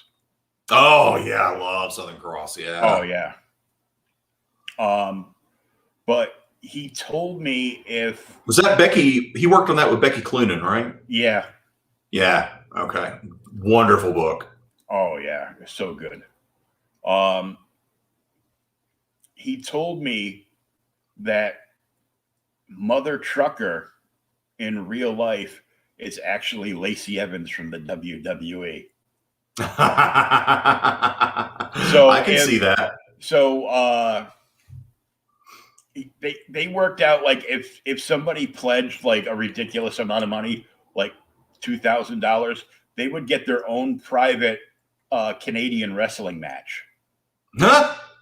Like that's super cool. They would be, but it would cost them like he worked out the prices with everybody, and it'd be like a short match, like a 20-minute match, but they would get flown up there, and they would be ringside and be that's so cool. COVID safely wise, if somebody were to pledge $10,000, Mother Trucker would actually wrestle. And I already know who Mother Trucker would be in real life. And then when we did our last interview, he told me, he goes, "Yeah, Lacey Evans." So now every time I see Lacey Evans on Raw, I'm like, Mother Trucker. That's awesome. So I told him, I go, if I win Powerball, I'm going to give you $10,000. Just so you can make this happen. Because, just for me to get close to Lacey Evans. Yep. I'm like, I go, I'm crippled now. What's the worst that could happen? Let her beat me up. Some people pay more than that for that to happen to them. So, hey. Wow. Sorry. It's okay. Wolfen's over there going, man, I wish I could have said something like that. Yeah, Andy, man, talented artist, man. Really, really good stuff. Super nice guy, and he's got his lady and himself have a gorgeous little daughter that, of course, he gave the middle name of Danger to. Danger is my middle name. Yep. No, really, it is. It's on my birth certificate. Check it out. It really is. It's Mia Danger, and she's a hot ticket. When she was a baby, he used to hold her in his arms in like one arm, and then be working at his drawing table, working on Southern Cross, or he would run on Vampirella too. Yep. So whatever project he was working on or commission or whatever. And now she's just, running around, walking and talking and all that stuff. So I go, well, lucky for you, you're young. Wait till she becomes a teenager and she hates you both. Oh. He goes, how do you know of this? I go, because my daughter's becoming a teenager this year. You're like, because I've been there. Every time somebody that hasn't seen me in a long time, will, message me or something with, how old's your daughter now? I go, she's about to be 13. Mm. I get the same response from everybody. Oh, I'm sorry. I'm so sorry. So you can survive it. But in good turnaround, I get to tell like all my cousins and friends that have daughters younger than mine. I go, oh God, just wait. Tell your wife when your daughter hits the age of 12 to hide the straight edge razor blades from you, because if not, you might try crossing the river. But by the way, this is a call for help. This is the real thing. Oh, ouch. Don't try this at home. Please don't. Please. Start charging rent. Yeah, good luck with that. You find somebody under the age of 21 that actually will go out and get a job. God bless that child. My daughter's but her youngest brother is about to be, he's 20 now. He's about to be 21 in the end of March, beginning of April. And he's already signed up. He's joining the military. Wow. Good for him. So, he goes, go ahead. I know you have something stupid to say about it. I go, no, good. It'll make a man out of you, because, right now you're kind of soft. I'm such a charming person. Oh, it's past my whiskey time, I think. Yep. That's all right. It's that time of night where you make a coffee and you I like to put like a little bit of that peanut butter whiskey. Oh, gotcha. The good one. I can't remember the name of it now. Pour like a little nip into like 1 cup. That way I can drink it. It tastes amazing. It's amazing in a cup of coffee. And then about 5 minutes after I finish that cup of coffee, I'm out. Usually coffee has the opposite effect on people. Wakes them up. Hard work and no pay makes Jack a comic creator. That's funny. That was a good one. I might have to steal that one. Yeah, yep. He gave it to you for free. You can have it. Mm-hmm. It's on my show. I own it now. Yep, that's true. Work product. I saw a meme from another comic creator who lives out in Baltimore, and so I stole it and put it up, and I'm apparently triggering people. Oh no. And it says, "What's Baltimore like?" Followed up by, "It's kind of like Gotham City without Batman."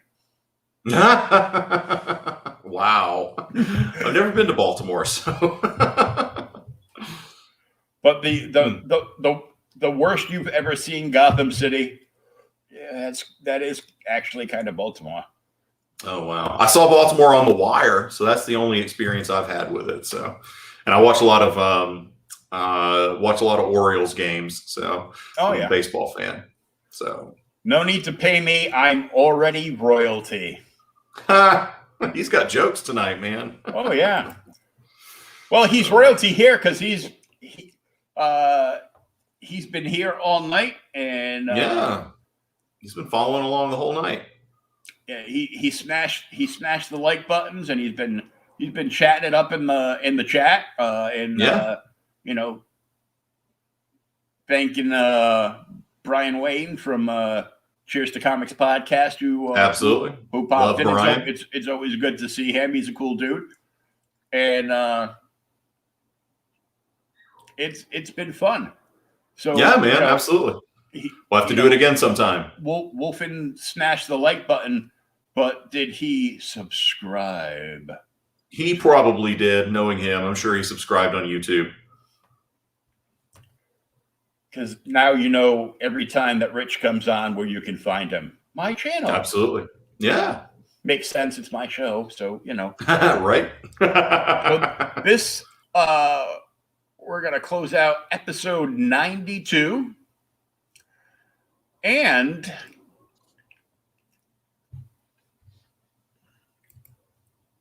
just enjoying it because one day Rich will be bigger than all of us.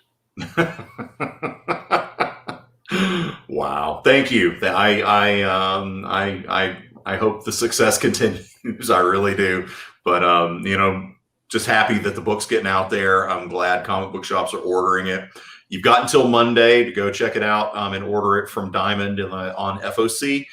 Both the Shannon Mayer and Giulia Nemeth covers are available. And please ask your local comic book shop to carry Cult of Dracula from Source Point Press. And since most comic shops are available through social media, you can message them over the weekend. Yeah, you don't even have to physically call them; just message them. Yeah, you can message them and make sure they, if they don't see it, then you get their home number and call them at dinner time. Be like, "Do you know Cult of Dracula?" They'll love that. Oh yeah.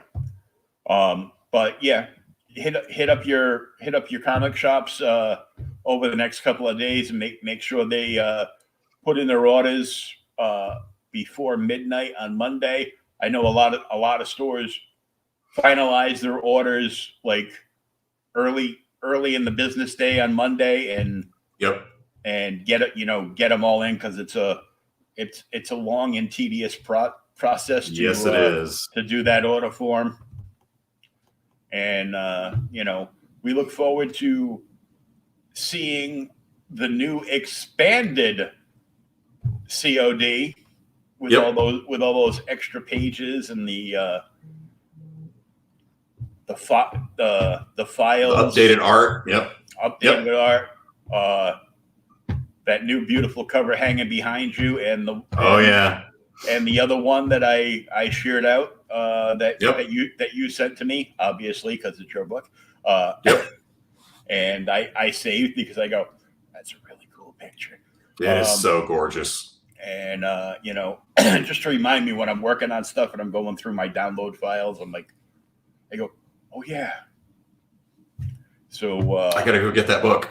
Yeah, really. So I contacted my secondary shop this morning because I wanted to make sure I could get a couple of the second prints of Jonathan Hendricks' book, The Recount. Yeah. Because it's a cool cover. And I actually have one of those gator face masks, and it's actually done. That artwork was something that Brian Silverbacks sold to them. Nice. That's awesome. I actually wear a neck gaiter with that art, and it was designed around the clown face character from that book. So nice. That's awesome. So that's pretty cool.